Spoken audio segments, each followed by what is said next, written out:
Okay, thanks for coming back for the part two.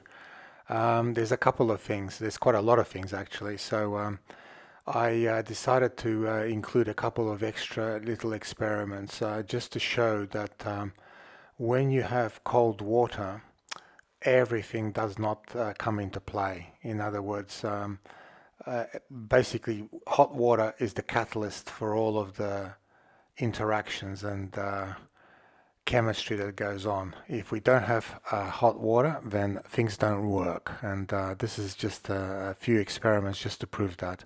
So the first experiment was just to get some hot water and do the test. One of the things that we didn't do last week was to check to see, do we really need tea? Or is tea just a masking agent? In other words, hot water is the main catalyst, not so much whether it's tea or not. So this is just a simple test to demonstrate the fact that tea is irrelevant. And when we dunk a biscuit into hot water, it takes about 40 seconds or so to break up. If we dunk a biscuit with hot water with milk, it takes about 16 seconds for it to break up. Very similar results to last week with the tea. So that's basically the first part. The second part that I try to demonstrate is what happens when we have such solutes into solution. In other words, particles. And one easy way of doing that is to put salt into the solution. If we saturate the water with salt, uh, technically it should uh, improve the osmosis process, which does influence the breakdown of the biscuit. However, once again, it's not very effective if it's not hot water. And in cold water, with the salt particles and the solutes in the solution, like milk, it has virtually no effect. In other words, high concentration with salt or milk or just plain water has the same results, which is interesting. That just proves the fact that hot water is the catalyst. Anything, just plain water, okay? So let's just start the timer at the same time that we dunk the biscuit, okay? So here we go. Ready, steady, go. So it should take about 20 seconds last time we did that with the tea. So the biscuit's still pretty solid. Okay, that's 11 seconds, still solid. 20 seconds, still solid-ish. Yeah, it's about getting there. All right. No, it's still solid.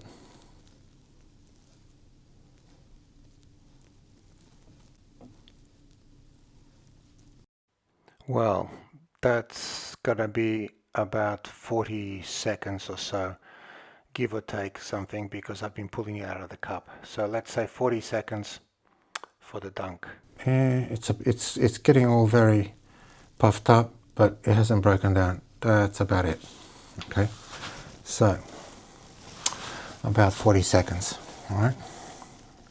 Now we've still got the water here. Let's put one drop of detergent inside.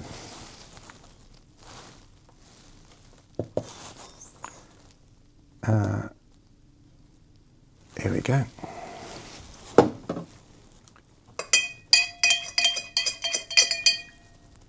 We should get some bubbles. Okay, we are getting some bubbles. Okay, now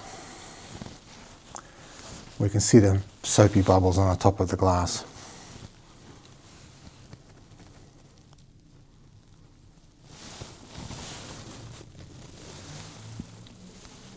Okay, so let's now try it.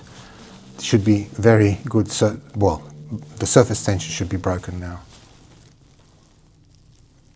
Ready, steady, go.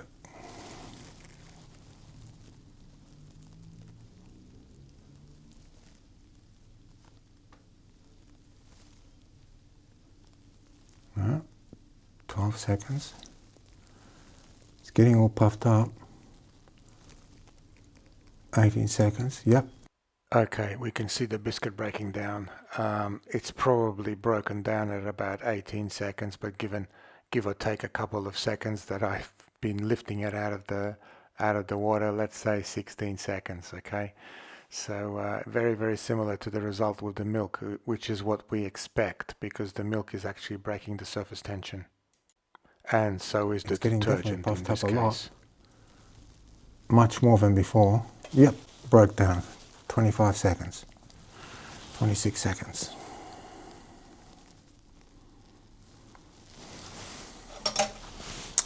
So, surface tension definitely has an effect.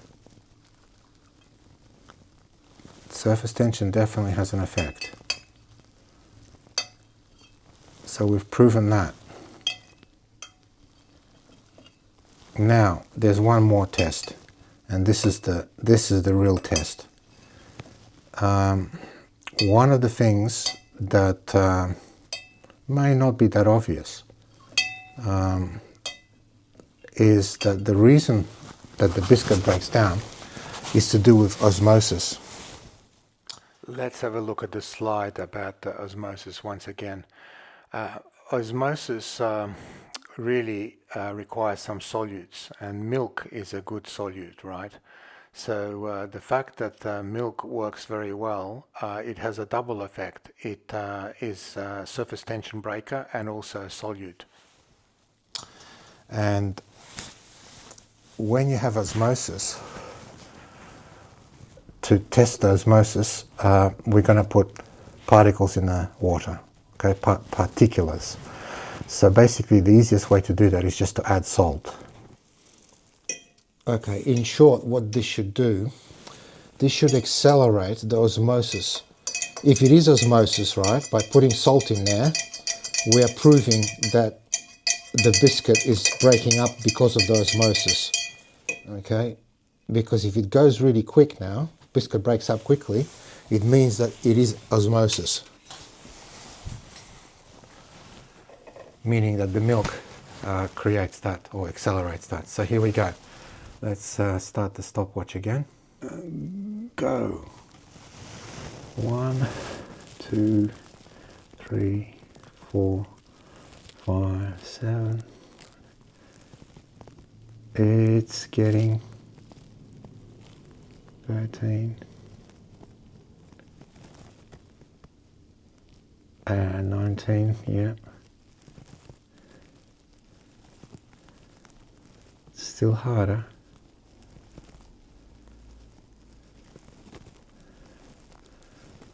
No, doesn't look like it's having a big effect. It's like before. Yeah, it's going to break down about now. So we're talking about roughly the same time as just plain water. So salt didn't have a big effect, which means osmosis is not necessarily the reason behind it. Okay? That's the test. Now, let's go for the science, all right? Although osmosis is a contender, it is not the most significant. It has negligible effect in our experiments. So we can conclude that it is not such a strong influencer of the biscuit breaking down.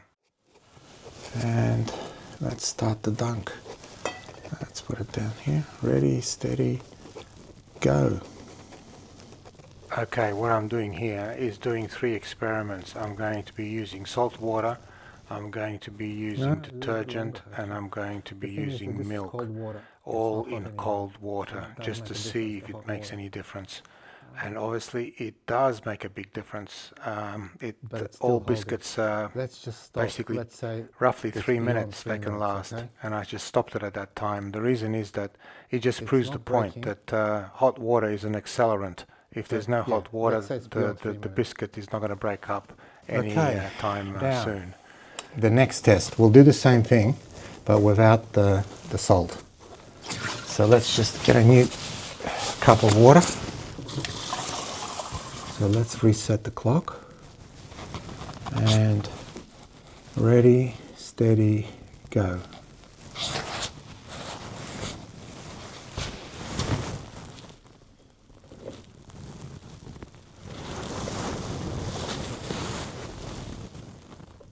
Okay, we're reaching 3 minutes and it still hasn't broken down. So Let's assume that the salt water has a negligible effect because we're roughly the same.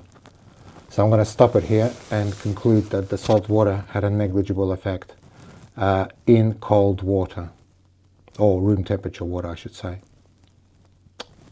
Okay. Right. Let's just do one more little test whilst we're here. Roughly a tablespoon of milk in there. Oops, a little bit more. Let's say that. And we're going to stir that just to mix the milk in there.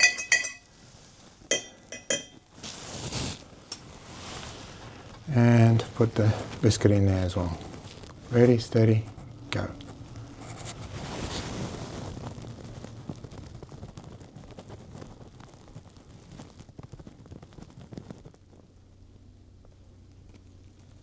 So we're over 3 minutes, it's still holding.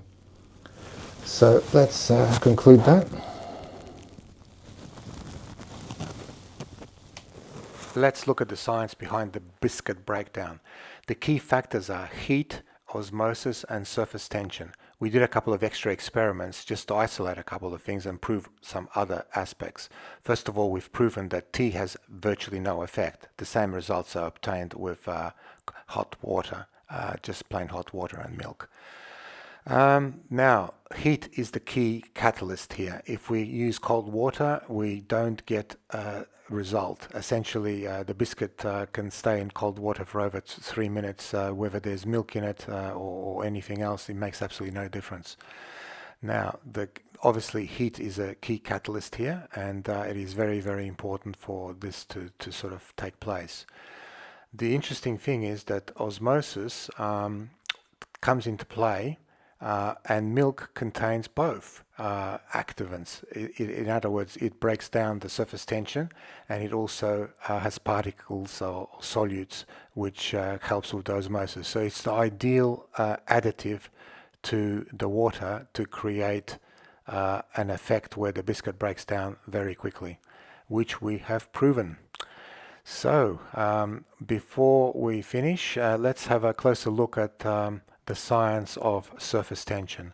A little short animation here with some more details of the explanation.